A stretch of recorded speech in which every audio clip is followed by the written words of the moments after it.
రాయకల్కు చెందిన చిట్యాల లక్ష్మీ నరసయ్యకు భార్యతో పాటు 2 కూతుళ్లు, కుమారుడు ఉన్నాడు. కుమార్తెలకు వివాహం కాగా కుమారుడు రాజేందర్ అతని భార్యతో తరచు గొడవలు ఉండడంతో కుటుంబానికి దూరంగా ఉంటున్నాడు. బిడ్డల వివాహం సందర్భంగా చేసిన అప్పులు తీర్చేందుకు తన పేరు మీద ఉన్న భూమిని విక్రయించడానికి లక్ష్మీ నరసయ్య ప్రయత్నించాడు. తనను కాదని భూమిని విక్రయిస్తావా అంటూ కుమారుడు రాజేందర్ తండ్రి లక్ష్మీ నరసయ్యపై మరో వ్యక్తితో కలిసి కత్తితో దాడి చేశాడు.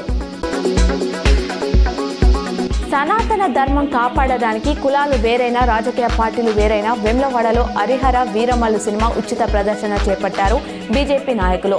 4 షోలలో దాదాపు 2000 మందికి టికెట్లు పంపించేసి సినిమా చూపించారు. మెజారిటీ ఉన్న హిందువులు మైనార్టీలుగా పడిపోతే నియంతృత్వం పోకడాలు వస్తాయని తెలిపారు.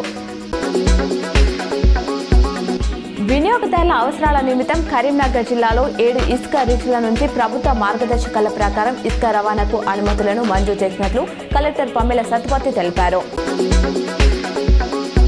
కరీంనగర్ సిపి గౌశాల ఆధ్వర్యంలో 2 జాగిలాలకు పోలీస్ హెడ్ క్వార్టర్స్ లో ఘనంగా వీడ్కోలు పలికారు.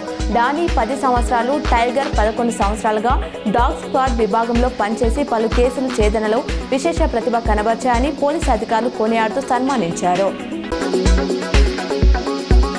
జిల్లాలోని ఫర్టిలైజర్స్ అండ్ పెస్టిసైడ్ సీడ్స్ షాపుల నిర్వాహకులు తమ పాస్ యంత్రాలలోని నిల్వ దుకాణాల్లో ఎరువులు, ఇతర సరుకు నిల్వలు సరిగ్గా ఉండేలా చూసుకోవాలని కలెక్టర్ సందీప్ కుమార్ ఝా ఆదేశించారు.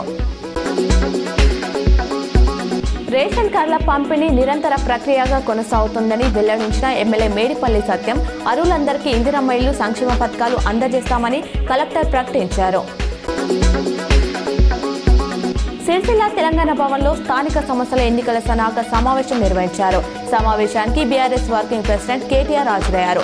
సినారె జయంతి సందర్భంగా ఆయన చిత్రపటానికి కేటీఆర్ పూలమాల వేసి నివాళులర్పించారు. అనంతరం బోయిన్పల్లి, ఇల్లంతకుంట, తంగలపల్లి మండలాల పార్టీ శ్రేణులతో సమావేశమై స్థానిక సంస్థల ఎన్నికల్లో అనుసరించాల్సిన వ్యూహంపై పార్టీ శ్రేణులకు దిశానిర్దేశం చేశారు.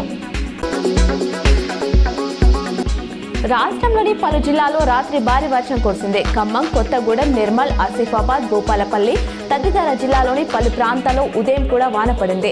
మరోవైపు ఇవాళ సాయంత్రం నుంచి హైదరాబాద్తో పాటు పలు జిల్లాల్లో వర్షం కురిసే అవకాశాలు ఉన్నట్లు హైదరాబాద్ వాతావరణ కేంద్రం తెలిపింది.